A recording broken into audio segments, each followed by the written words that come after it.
শখের রান্নাঘর পেয়েছে আজকে তোমাদেরকে দেখাবে পাকা আমের জুস। কত সহজে ঘরে আসলে আম তোমরা এক গ্লাস এমন করে খেয়ে নিতে পারো। দেখো কত সহজে বানিয়ে নিয়ে আজকে আমরা পাকা আমের জুসটা।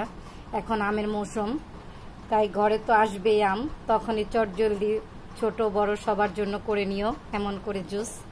এখানে আমি 3টা আম নিয়ে নিয়েছি। বরফ লাগবে আর লাগবে চিনি। এই 3টা উপকরণ হলেই আমাদের হয়ে যাবে ম্যাঙ্গো জুস। আর বাইরে যেয়ে কিনে খাওয়া লাগবে না, ঘরে বানিয়ে খেতে পারবে। এখন এই 2টা আইটেম একটু ছড়িয়ে রেখে আমগুলো ভালো করে পিউরিগুলো বের করে নিতে হবে আমাদের।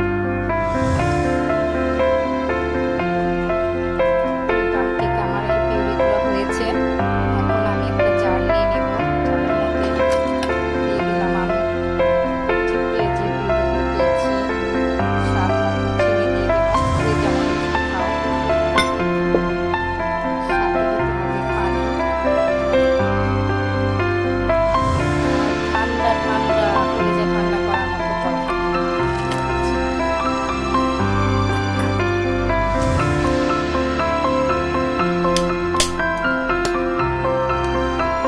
চলো এবার ব্লেন্ড করে আসি।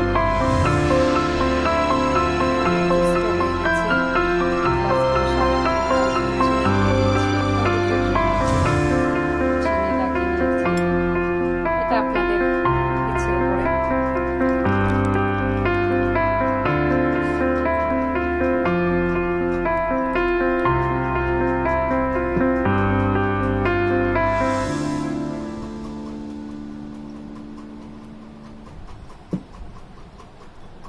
একটু বরফ দিয়ে দিই।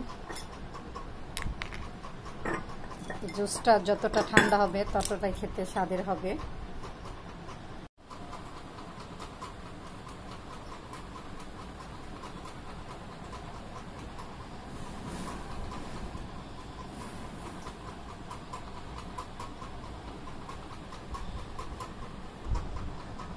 সুন্দর মতো জুসগুলো হয়ে গেছে।